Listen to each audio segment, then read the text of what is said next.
जो राज्यपाल महोदय जी ने जो विजन रखा है सरकार का, एक सरकार के बारे में जो विस्तार से जो चर्चा हुई है इसमें, और सरकार जो सफल जो कार्यक्रम हर क्षेत्र में जो हमारी सरकार ने जो कार्यक्रम किए हैं कि हरियाणा एक पहला प्रदेश ऐसा है और हरियाणा की अपनी पहचान भी हुई है।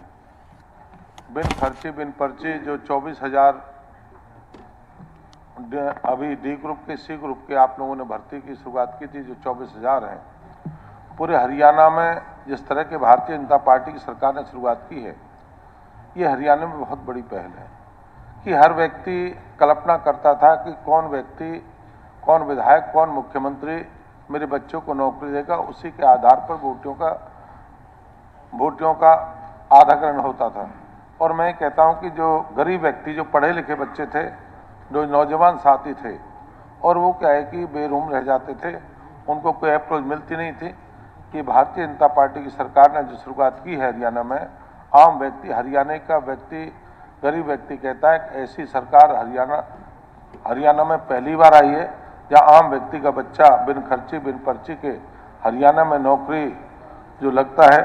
मैं सरकार का आपका तहे दिल से धन्यवाद स्वागत करता हूं। स्पीकर साहब, जब भी कभी महामहिम का अभिभाषण होता है, वो एक सरकार का आईना होता है।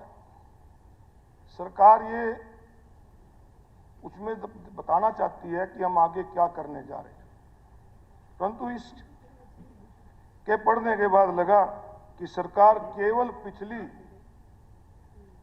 जो बातें हैं उनका जिक्र किया और आगे का नहीं किया। और पिछला जिक्र करते हुए भी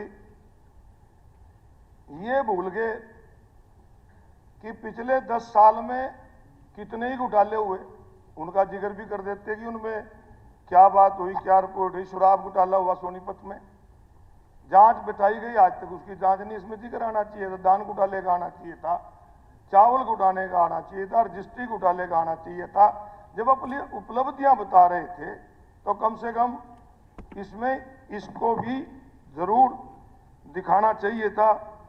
जो राज्यपाल महोदय जी ने जो विजन रखा है सरकार का, एक सरकार के बारे में जो विस्तार से जो चर्चा हुई है इसमें, और सरकार जो सफल जो कार्यक्रम हर क्षेत्र में जो हमारी सरकार ने जो कार्यक्रम किए हैं कि हरियाणा एक पहला प्रदेश ऐसा है और हरियाणा की अपनी पहचान भी हुई है। बिन खर्चे बिन पर्चे जो 24,000 अभी डी ग्रुप के सी ग्रुप के आप लोगों ने भर्ती की शुरुआत की थी, जो 24,000 हैं पूरे हरियाणा में। जिस तरह के भारतीय जनता पार्टी की सरकार ने शुरुआत की है, ये हरियाणा में बहुत बड़ी पहल है कि हर व्यक्ति कल्पना करता था कि कौन व्यक्ति, कौन विधायक, कौन मुख्यमंत्री मेरे बच्चों को नौकरी देगा। उसी के आधार पर वोटियों का आधाकरण होता था।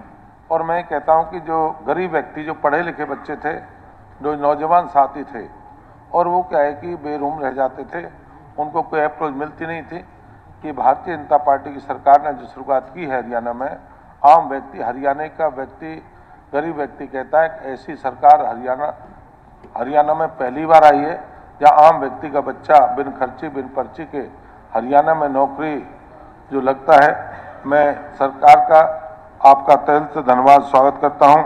स्पीकर साहब, जब भी कभी महामहिम का अभिभाषण होता है, वो एक सरकार का आईना होता है। सरकार ये उसमें बताना चाहती है कि हम आगे क्या करने जा रहे हैं, परंतु इस के पढ़ने के बाद लगा कि सरकार केवल पिछली जो बातें हैं उनका जिक्र किया और आगे का नहीं किया। और पिछला जिक्र करते हुए भी ये भूल गए कि पिछले 10 साल में कितने ही घोटाले हुए, उनका जिक्र भी कर देते कि उनमें क्या बात हुई, क्या रिपोर्ट हुई। शराब घोटाला हुआ सोनीपत में, जांच बिठाई गई, आज तक उसकी जांच नहीं। इसमें जिक्र आना चाहिए था, दान घोटाले का आना चाहिए था, चावल घोटाले का आना चाहिए था, रजिस्ट्री घोटाले का आना चाहिए था। जब अपनी उपलब्धियां बता रहे थे तो कम से कम इसमें इसको भी जरूर दिखाना चाहिए था।